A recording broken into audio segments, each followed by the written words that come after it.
Okay, so in this video we're going to show you an eyebrow wax.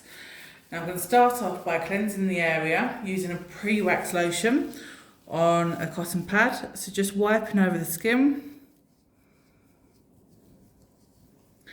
So this helps to remove any makeup from around the eyebrows.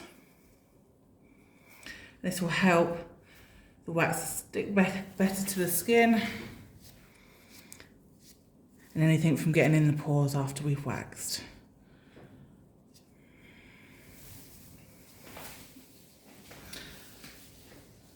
Okay, so when we're doing the waxing treatment, always remember the golden rule of waxing is you always apply the wax going in the direction of the hair growth and then you remove going against. Now, my client hasn't got any hairs to remove in the middle here, so we're not going to be doing that. However, if you was to remove the hair in the middle of the eyebrows, the hair always grows in an upwards direction, so towards the hairline. So you'll be applying the wax going from here to the top, and then you need to remove going against. I always break this down into two sections, and you're going to remove the wax strip going to either side of the nose, not straight down. Okay, so I'm going to start. Prior to this treatment, I have tested the temperature of the wax on my client's wrist and on myself as well. So I'm going to start by getting my wax onto an orange wood stick, and now I'm going to apply it. So literally stretching the skin. Now I always dot the wax on, so to make sure that I'm working nice and accurately, I'm dotting the wax underneath the eyebrow. Still keeping that skin nice and taut. I then go back in with the orange wood stick and I spread the wax all the way underneath the brow. I keep working until I get all the way up just underneath the eyebrow hairs.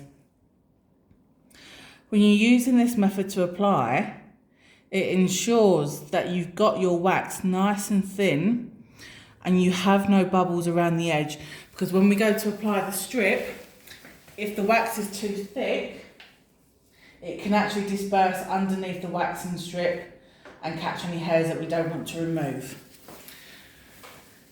So I've applied the wax going from the beginning of the brow to the end. So I'm going to start by removing the wax from here. So always make sure you can see that eyebrow at all times. I'm just going to apply the waxing strip underneath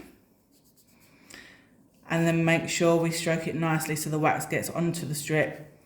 Stretch the skin from underneath and you're going to pull the wax strip back nice and quickly to remove. Then I'm going to remove the beginning part. So again, making sure that I can see that eyebrow at all times. Stretch the skin, pull it back on itself nice and quick, and then we've removed. If you have any wax residue left on the skin, just get yourself a clean wax strip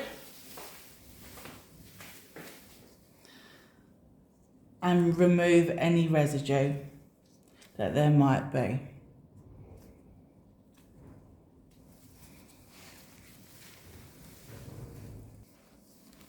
Now I'm just going to move on to the other side. So again, stretching the skin. I'm going to apply my wax, so dotting it underneath the brow. And now I'm going to blend that wax in. So joining the dots together and then working it up towards the brow so you're getting that wax nice and thin. When you're using this method to apply, you'll find it easier to work with more control, especially on the brow area, because you need to work quite precisely. And this helps to minimise the risk of taking too much off. So again, applying the wax strip. I'm going to make sure I can see the brow at all times. Stroking that wax strip onto the skin.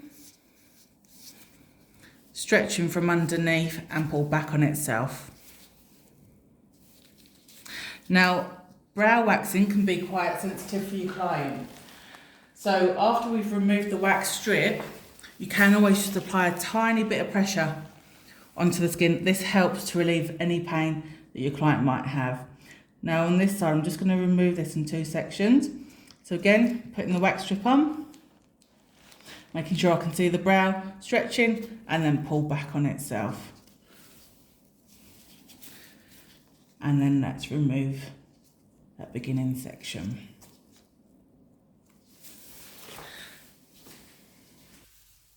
Okay, so now I've waxed both eyebrows. If there are any stray hairs that you might find underneath, you can always tweeze them out. I wouldn't go over with the wax again. So just to finish off, I'm going to use an after wax oil onto a cotton pad. And what this helps to do is remove any excess wax that might still be on there, and also just helps to soothe the waxed area. It's just working underneath. Now your client might experience a bit of erythema. That is a normal contraction from the treatment. Now it can vary from client to client how long that lasts and how severe the erythema is. Some people, if their skin is quite sensitive, they do go really red, and the area might be like a tiny bit swollen and sensitive to touch. That can be normal. Whereas some just have a slight redness. Erythema can last from anything to half an hour to 24 hours. So just make your client aware that that is a normal reaction following a waxing treatment. For more advanced aftercare advice, please refer back to your manual. It's all in there for you. Thank you.